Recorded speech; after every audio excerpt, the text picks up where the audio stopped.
माझे भावानो सर्वे, आज आपला बल्किंग सिरीजचा दिवस आहे 46वा. आणि मी असाच बसेल होतो. म्हणजे मी ना 2-3 दिवसापासून ती कवितावर काम करत होतो. एकदम भारी कविता आहे.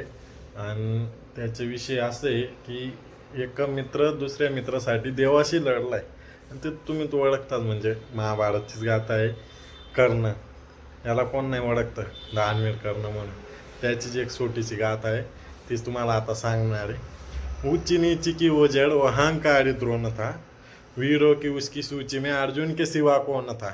माना अगर अर्जुन को श्रेष्ठा तो क्यों डरा एकलव्य से, अंगूठा मांग के क्यों जताया पार्थे भव्यता।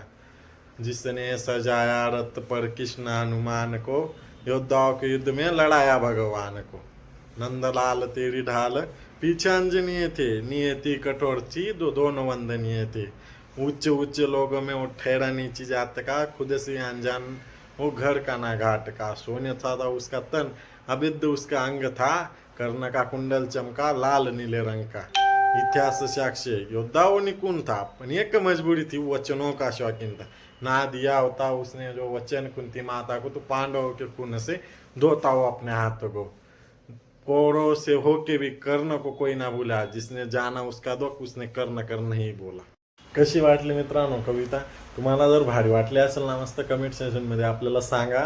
आणि भावानो फॉलो करून घ्या एकदम मस्त. का आता नवीन नवीन तुमचा भाऊ आता